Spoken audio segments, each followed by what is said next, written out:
Bom, galera, beleza? Tô aqui hoje. Opa, sol. Mais um vídeo no canal. Segundo vídeo, no caso. E hoje eu tô aqui. Vou falar de um cara que foi lançado pelas minhas pesquisas há uns 2 anos atrás. E pela Embrapa. E muita gente tem dúvidas sobre ele, né? Como é um capim, uma variedade de capim elefante pouco conhecido, porque foi lançado 2 anos atrás. Vou dar aqui um pouco hoje falando sobre ele. Esse cara aqui, ó. Esse é a nova polêmica que muitos aí desconhecem, pecuaristas, chamado capiaçu. Capiaçu é nada mais que um capim elefante, né? Andei fazendo umas pesquisas. Ele é uma excelente forrageira, tanto para silagem ou para servir picado verde, ou como se diz, trato diário, né? Eu tô aqui numa área que, posso dizer assim, no vizinho. Essa área mesmo aqui eu ajudei a plantar. Esse capiaçu aqui, ele tá meio, como posso dizer assim, judiado, né?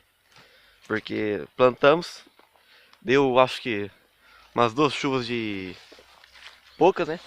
Quando ele tava nascendo, até um estágio de uns 30 centímetros de altura, ele parou, ele diminuiu o crescimento por falta de água mesmo. Aí eu vou esclarecer umas dúvidas, né? Assim, porque muita gente tem dúvida de como é o manejo dele, né?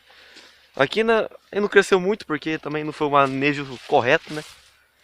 Ele tem uns tempos atrás, quando ele tava menor, ele tava até meio sujinho. Tava com uma sementeira no meio e tal, capim. Até então fizemos a limpeza, né? Com o cultivador. Só que não adubamos, né? Não adubamos. E por isso ele deu uma atrasada, né? Porque quando ele tava maior um pouco, deu uma chuva de uns 10 milímetros. E deu meio que uma ajudada nele, mas não foi lá aquela ajuda necessária, né? Então, um capim, sim, como já tinha dito, ele é um ótimo capim para servir como trato diário, né? Para suplementar o pasto, né? Pela seca. Ou para silagem mesmo. Aqui ele tá numa altura, porque meio considerada ao porte dele pequena. Porque ele é um capim que costuma crescer bem. E a altura sim, máxima que ele pode chegar, pelas minhas pesquisas, é mais ou menos 4,20 metros de altura. Dá muito grande. Possui um ótimo rendimento, né? Porque ele entossera bem.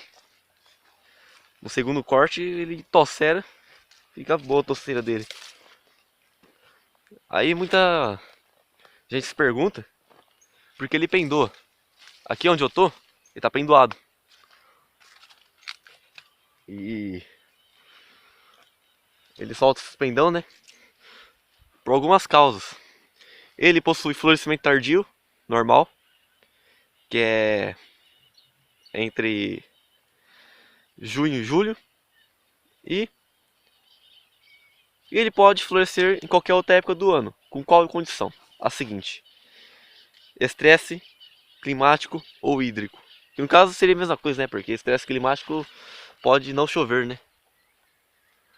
Aí eles acabam soltando esses pendão, que esses pendão acaba tendo semente neles, né? Mas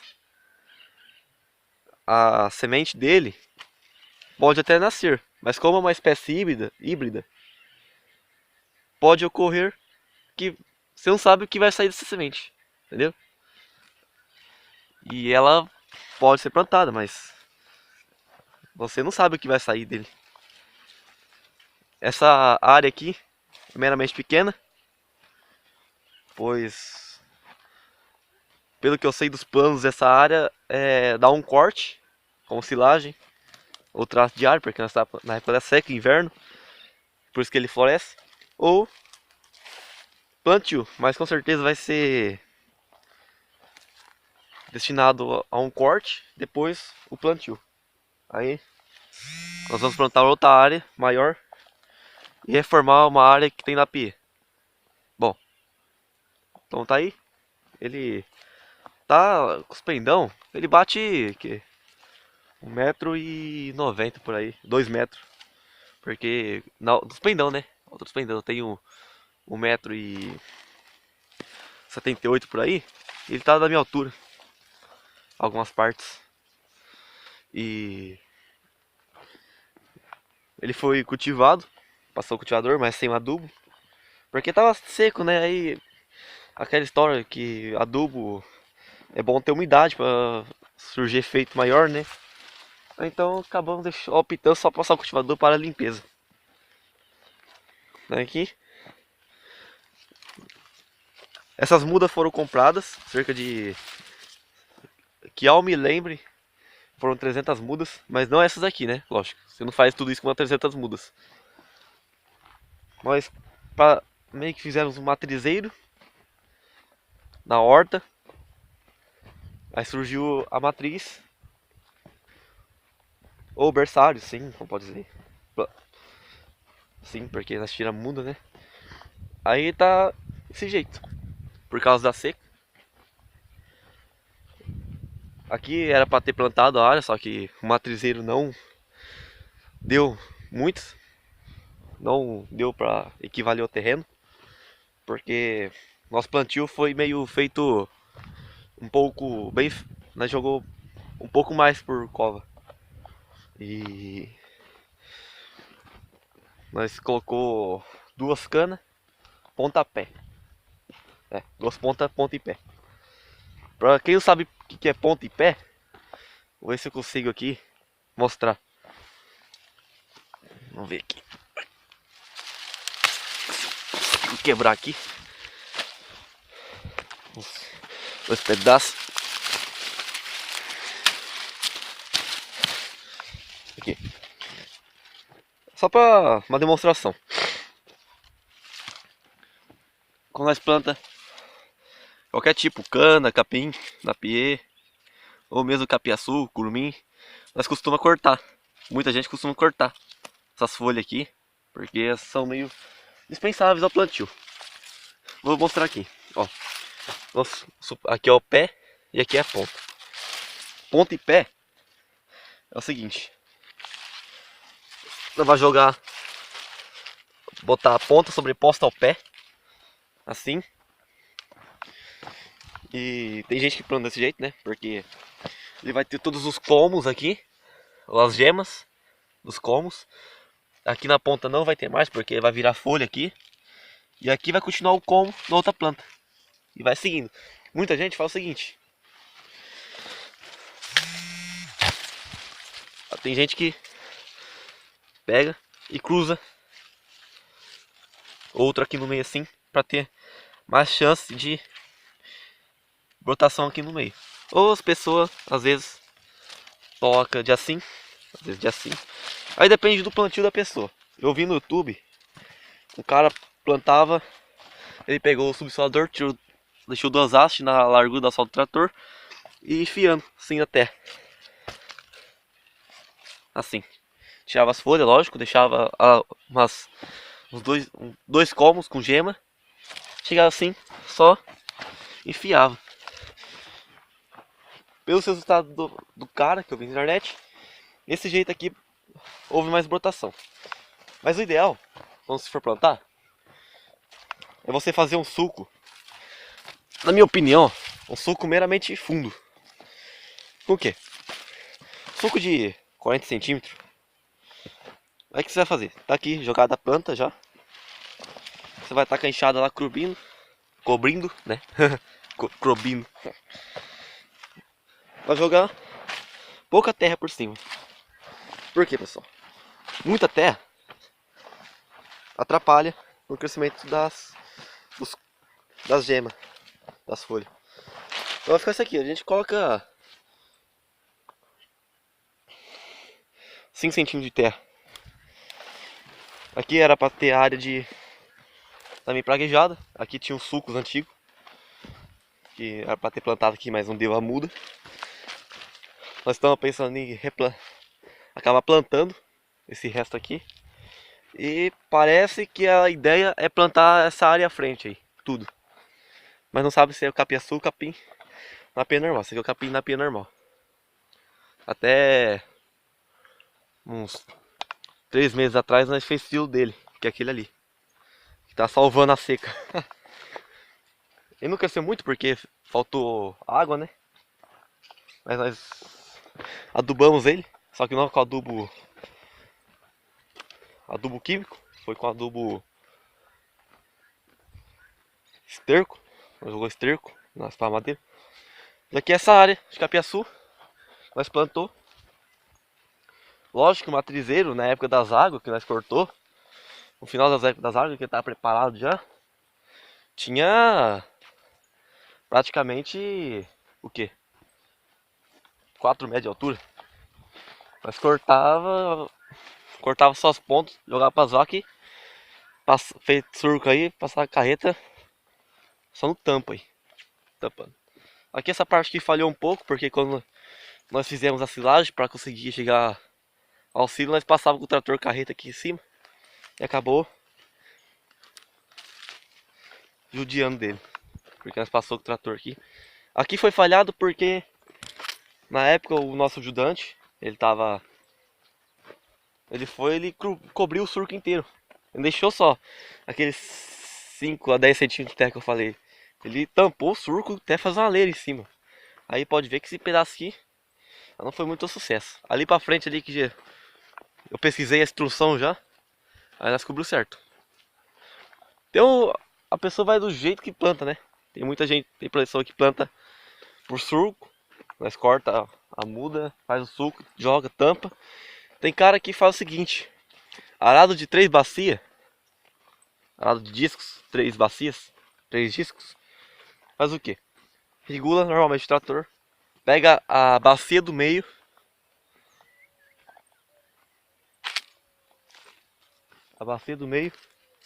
e o que faz com ela? Arranca. Arrancando, o que acontece? Fica um vão no meio. Esse vão vai seguir o seguinte: ele vai ficar o mesmo espaçamento que nós ficaria entre linhas do surco, entendeu? Do suco de um bico, que nós vai um risco, depois volta seguindo o rastro em cima de rastro, né? Se nós passou aqui com o pneu do trator, aqui é o suco do meio, nós vai voltar outro suco fazendo esse rastro aqui. Aí, o que faz? Vai ficar o meio, o arado de disco, vou fazer aqui na terra. O arado de disco vai passar, vai ficar um vão, vai abrir a terra aqui e vai jogar a terra aqui.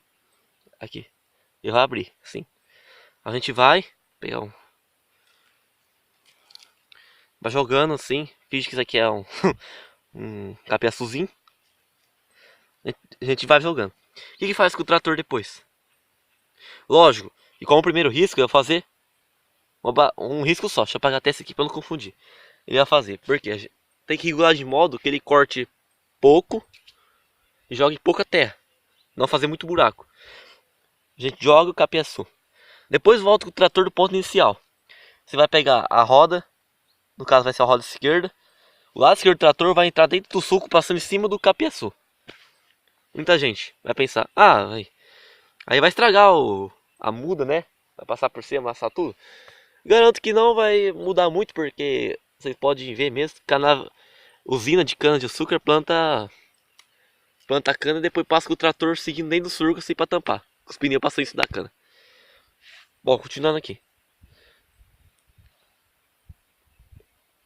Aí depois a gente volta com o pneu esquerdo em cima do rastro. No caso do buraco, que é onde vai o capiaçu. Fazendo outro buraco aqui. E a bacia da frente vai pegar a terra que estava nesse lombo aqui. Jogando em cima do capiaçu. Ou seja, 2 serviços ao mesmo tempo. Fazendo sulco e enterrando o outro. E eu mostrei outro método ali, né? Que era para basicamente... O método era basicamente jogar, né? Era igual eu vi no YouTube, o cara plantando. Ele simplesmente passou o subsolador na largura do suco, igual ia ficar sulcado. com duas hastes, fazendo só a escarificação do local. Eu chegava aqui, ó, só enfiava assim no chão, deixava. Eu sinceramente prefiro o método de plantio do sulco. Normal, convencional. Tampa lixada depois. Tem um cara ali que plantou cerca de 1 hectare de capiaçu, que o cara sulcou e tampou na grade. Mas vou falar a verdade, da área toda, se nasceu uns 40% é muito, porque ficou muito falhado, mas falhou muito mesmo. É quase uma planta daqui lá, daqui ali no começo da rua. Não ficou bom não.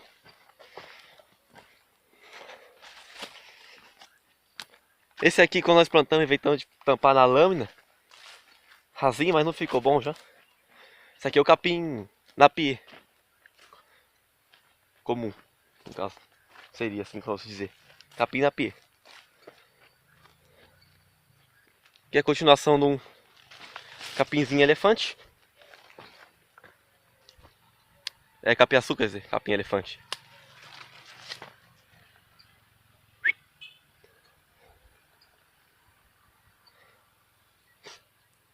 Capim. Capiaçu, né? Passou um amigo meu ali na estrada. E, como já disse, ele pendoou porque deu estresse hídrico. E também é inverno, inverno não chove. E aconteceu que o caso deu estresse hídrico nele e pendoou. Mas como pendoou de junho a julho, que é a pendação tardia dele, pode ter sido que alguns pendoou por tardio e alguns pés, no caso, estresse hídrico. Simplesmente isso. É que eu acredito. Essas são minhas pesquisas, às vezes não pode estar certas. Se as pessoas quiserem, como eu já falei, é uma muda da Embrapa, né? Se a pessoa quiser contatar a Embrapa para saber mais, ou até a Embrapa pode falar onde tem os fornecedores. E se o produtor quiser comprar, está à disposição por aí. Algum fornecedor a Embrapa tem. Entendeu? Bom, galera, espero que tenha gostado do vídeo. Se tá anoitecendo já. Se gostarem, deixe seu like e se inscreva no canal, porque a ajuda de vocês é o que me fará trazer vídeos, porque caso contrário, se não tiver colaboração, ó, pôr do sol, Zara tá tampando. É isso, pessoal. Bom, retomando, deixe seu like e se inscreva no canal. E compartilhe. Porque eu tô aqui com o intuito de tentar ajudá-los com algumas dicas e tirando dúvidas. Para você agricultor, não, para você agricultor que tenha dúvidas, nesse caso do capiaçu, com certeza, mas eu tô pensando em fazer um vídeo, talvez vou liberar ele para a semana que vem, sobre o efeito da subsolagem no terreno. Que tem um pedaço de terra ali desse mesmo amigo meu aqui, que ele subsolou um pedaço do pasto e outro não, você vai ver a diferença. É, diferença mesmo. Bom, galera, esse foi mais um vídeo. E deixe seu like e se inscrevam. E tchau!